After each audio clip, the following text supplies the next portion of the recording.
presented by Kanchan Recording Studio. दादी बजारिया से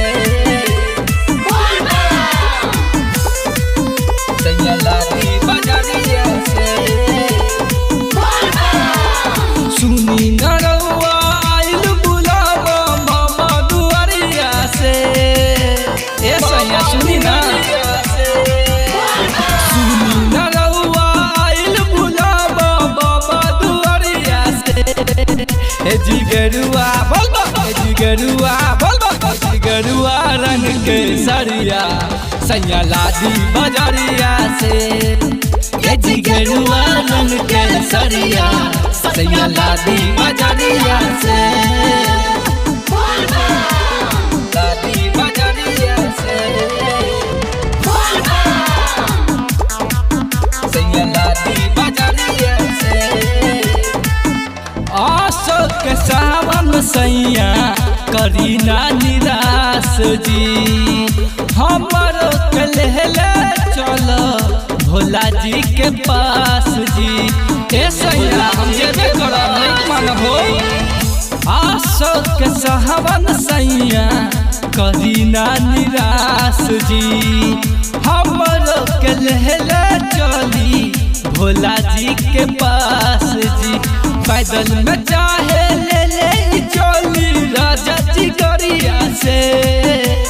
पैदल में चाहे ले चली राजा जी गरिया से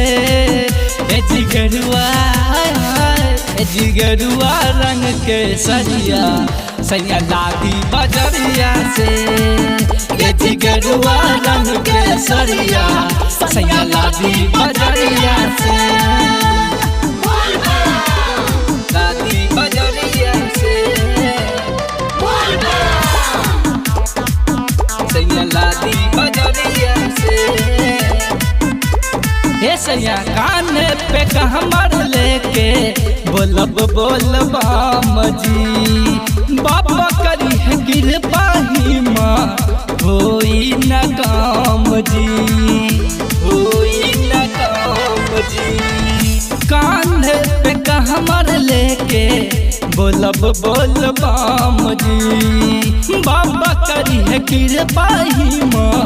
होई न काम जी संतोष साहिल सूरज भी आई है आज खगड़िया से संतोष साहिल सूरज भी आई है आज खगड़िया से जिगरुआ बोलबा जिगरुआ रंग के सरिया सैया लादी बजरिया से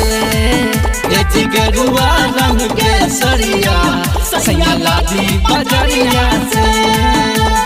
सुनी नरवा आइल बुलावा मामा दुआरिया से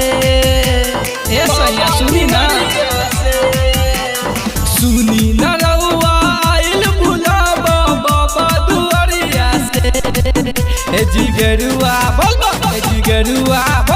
जिगरुआ रंग के सरिया सैया लादी बजरिया से ए जिगरुआ रंग के सरिया सैया लादी बजरिया से।